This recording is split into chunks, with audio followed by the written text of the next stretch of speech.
Kenapa sih remaja kayak so problematic, so different, so difficult?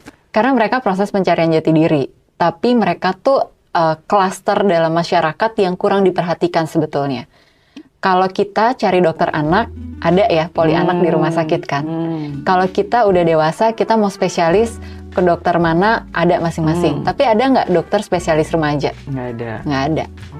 Menarik. Dari sisi fisiknya, padahal pertumbuhan fisik anak remaja tuh pesat banget terjadi. Dan mereka harus aktif-aktifnya.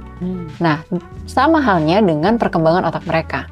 Tiba-tiba nih, di waktu mereka usia 12-13 tahun, mendadak ada perubahan dalam struktur otaknya yang sangat pesat banget nih Kak Grace. Itu yang bikin mereka kan juga jadi bingung kan. Kalau misalnya Kak Grace udah nonton Inside Out 2, Udah ya, seru ya. Si Riley-nya kan, Anak perkembangan. saya namanya Riley kedua. Oh iya. Umur sama, suka main sports juga, persis kayak Riley. Persis. Jadi kira-kira perkembangan hormonalnya itu juga berubahnya besar banget gitu.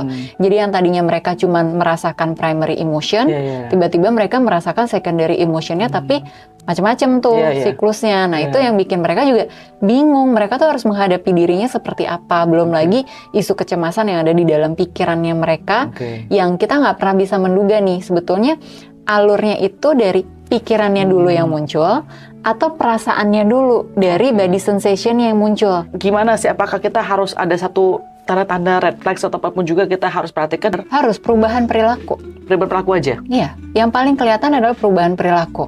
Jadi ketika anak biasanya dia ceria, tiba-tiba dia udah mulai murung, itu kan pasti something wrong happen.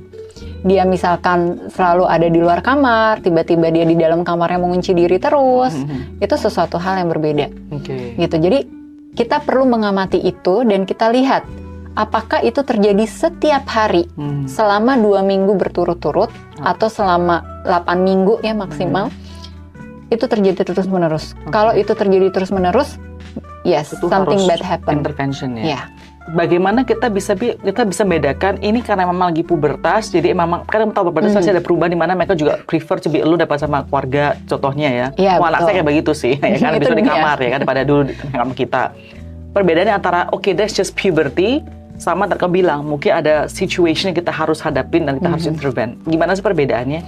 Permasalahannya remaja tuh kan kompleks banget ya. Body image mereka bermasalah, anxiety mereka bermasalah, easily to get depressed juga. Kemudian self harm gitu. Kita sebagai orang tua itu kadang kalau kita deket sama anak, kita punya sensitivitas yang nggak ada yang bisa jelasin sensitivitas itu. Biasanya ibu tuh yang lebih peka.